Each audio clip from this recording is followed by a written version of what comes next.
दोस्तों आज के समय में रोल्स रॉयस कंपनी इस दुनिया की सबसे महंगी गाड़ी बनाती है। इसकी गाड़ियां अमीरों की पहली पसंद है। मगर दोस्तों क्या आपको पता है इतनी महंगी गाड़ियां बनाने वाली कंपनी का मालिक कभी भी स्कूल नहीं गया और वो गरीबी में पला बढ़ा और इस कंपनी की शुरुआत सिर्फ 20 पाउंड से हुई थी। जानते हैं कि आखिर एक गरीब बच्चे ने कैसे दुनिया की सबसे बड़ी कार बनाने वाली कंपनी बनाई और किस तरीके से इसकी बनाई कार ने दुनिया भर के अमीरों की पहली पसंद बनी। तो दोस्तों ये वीडियो काफी इंटरेस्टिंग होने वाली है, इस वीडियो को आखिर तक आप जरूर देखिए। दोस्तों रोल्स रॉयस की शुरुआत हेनरी रोल्स ने की। इनका जीवन गरीबी और संघर्ष से भरा रहा। हेनरी का जन्म 1863 में हुआ। उनके माता पिता का नाम जेम्स और मैरी था, जो दोनों आटा चक्की चलाते थे। मगर उनका ये बिजनेस अच्छे से नहीं चलता था और वो रोजी रोटी की तलाश में 1868 में लंदन आए। हेनरी ने गरीबी के कारण केवल 4 साल की उम्र में खेतों में काम करना शुरू कर दिया। उनका काम चिड़ियों को उड़ाना था ताकि वे फसल की सुरक्षा कर सके, जिससे हेनरी को बहुत ही कम पैसे मिलते थे। और हेनरी के पिता फ्लोर मिल में जॉब करते थे, जहाँ से उनकी सैलरी भी बहुत कम थी। घर के खर्चे ज्यादा थे और आमदनी कम, जिसके कारण उनके ऊपर फाइनेंशियल प्रेशर हमेशा बना रहता था। हेनरी पर दुखों का पहाड़ तब टूटा जब महज 9 साल की उम्र में उसके पिता की मौत हो गई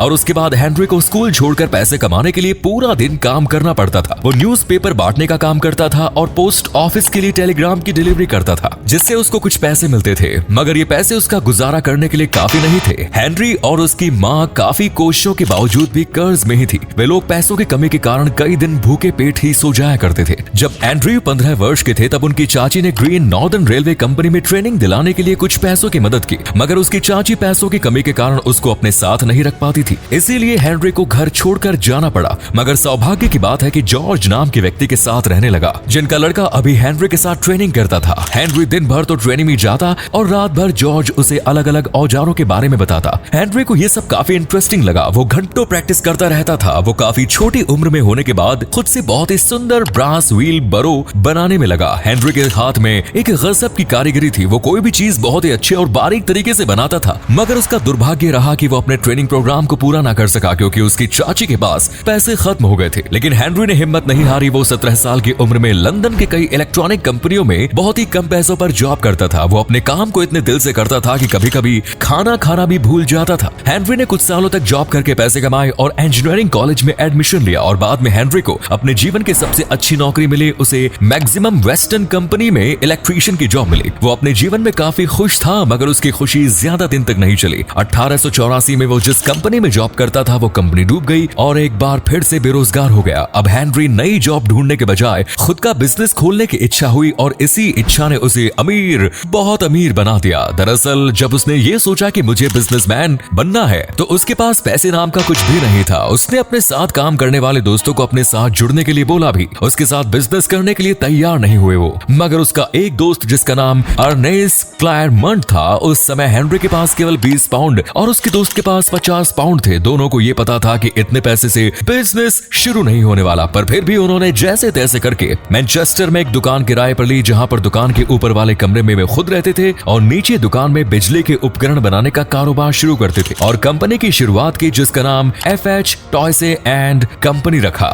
हेनरी को क्यों नहीं पता था कि जब तक वो मार्केट में कुछ नया नहीं लाएंगे उनका प्रोडक्ट नहीं बिकने वाला। इसीलिए उन्होंने खूब कड़ी मेहनत करके एक इलेक्ट्रिक डोरबेल बनाई, जो उस समय की सबसे एडवांस डोरबेल थी, जो काफी सफल हुई। धीरे धीरे उनका बिजनेस बढ़ता रहा और वो आर्थिक रूप से थोड़े मजबूत बने। उनकी सफलता यहीं तक नहीं रुकी, बल्कि वो कुछ समय बाद इलेक्ट्रिक जनरेटर और इलेक्ट्रिक ट्रेन भी बनाने लगे। धीरे धीरे उनके ऑर्डर्स बढ़ने लगे और 1899 तक कंपनी की शेयर पूंजी 30,000 पाउंड तक पहुंच गए। आपको यह अमाउंट बहुत ज्यादा नहीं लग रहा होगा, मगर आपको याद दिला दो कि हम 1899 की बात कर रहे हैं, जहां जब करेंसी की परचेजिंग वैल्यू बहुत ज्यादा थी। हेनरी की कंपनी की अपार सफलता के बाद हेनरी को ऑटोमोबाइल इंडस्ट्री में इंटरेस्ट आया। उस समय कार बहुत कम लोगों के पास हुआ करती थी। हेनरी ने 1901 में पुरानी 2 सिलेंडर फ्रेंच कार खरीदी, जो चलने की स्थिति में नहीं थी। हेनरी ने उसे ठीक किया और चलने लायक बनाया। इससे हेनरी को लगा कि उसे अपने खुद की कार बनानी चाहिए और अंत में 1904 में हेनरी ने अपनी खुद की 3 कार बनाई, जिसका नाम रॉयस 10 रखा। हालांकि उसमें से एक कार हेनरी ने खुद रखी और अपने एक बिजनेस पार्टनर को दी और तीसरी कार को बेच दिया। हेनरी ने जिस व्यक्ति को कार बेची वो हेनरी से इतना प्रभावित हुआ कि उसने उस समय के चार्ल्स रोल्स नाम के डीलर से मिलवाया और उसी व्यक्ति का हेनरी से मिलना इतिहास रचने वाला था। दरअसल हेनरी और चार्ल्स दोनों ही अलग अलग बैकग्राउंड से आते थे, मगर दोनों का इंटरेस्ट कार में था। हेनरी ने बचपन से ही ही गरीबी देखी थी तो चार्ल्स काफी अमीर और ऐशो आराम वाली जिंदगी से था, मगर दोनों को गाड़ियों में बहुत इंटरेस्ट था।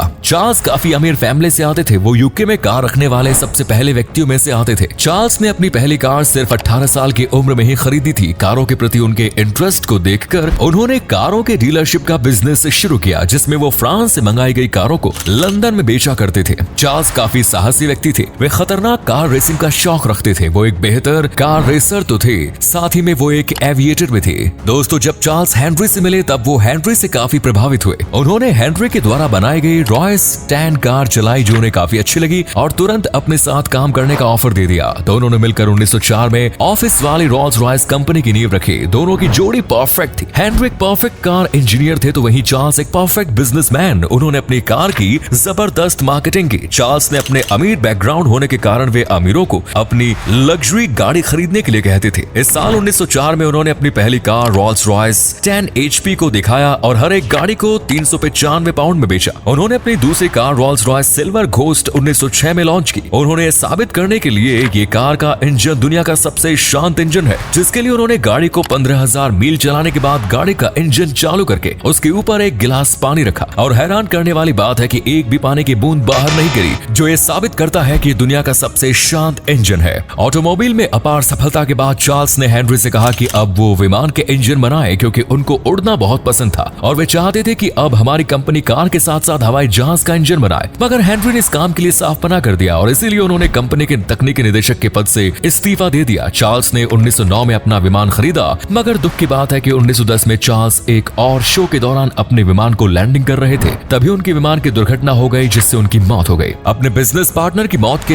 हेनरी काफी बीमार रहने लगा। वह फैक्ट्री से ज्यादा अपने घर पर ही बिस्तर पर पड़े रहने लगा। अपने घर से ही कारों के डिजाइन पर काम करते थे। हालांकि पहले तो वे हवाई जहाज के इंजन बनाने के खिलाफ थे, मगर बाद में उन्हें वर्ल्ड वॉर 2 के ठीक पहले इंजन बनाना शुरू किया। सबसे पहला इंजन 1914 में रोल्स रॉयस ईगल इंजन बनाया, जो कि मिश्र देश के लगभग सभी विमानों में इस्तेमाल हुआ। 1921 आते आते उनके कारों की डिमांड बहुत ज्यादा बढ़ने लगी, जिससे उन्हें एक नई फैक्ट्री खोलने की जरूरत महसूस हुई। अपनी नई फैक्ट्री की शुरुआत की और 10 सालों में 2944 कारों को बनाया। आपको ये संख्या बहुत कम लग सकती है, क्योंकि रोल्स रॉयस अपनी सारी कारों को बहुत ही अच्छी तरीके से और हाथों से बनाता है। आपको जानकर हैरानी होगी कि आज भी रोल्स रॉयस की कार हाथों से ही बनी होती है और इनका एक कार बनाने में 6 महीने का समय लगता है। 1930 में हेनरी को ऑर्डर ऑफ ब्रिटिश एम्पायर से सम्मानित किया गया और 1933 में उनकी मौत हो गई। इसमें कोई शक नहीं था कि चार्ल्स और हेनरी ने अपने मौत के बाद बहुत बड़ी विरासत छोड़ी। उनकी मौत के बाद कंपनी ने कारों को बनाने का सिलसिला जारी रखा और आज रोल्स रॉयस कंपनी की वैल्यूएशन $7 बिलियन से भी ज्यादा है। दोस्तों, हेनरी की कहानी से हमें यह सीखने को मिलता है कि भले आप कितने ही गरीब क्यों न हो, आप अपनी मेहनत के दम पर इतिहास रच सकते हैं। जाते जाते हेनरी रॉयस का प्रसिद्ध कोट आपको बताता हूँ। वो कहते हैं कि पूर्णता के लिए प्रयास करें, जो मौजूद है उसमें से सबसे अच्छा चुने और यदि कुछ मौजूद न हो तो खुद बना ले।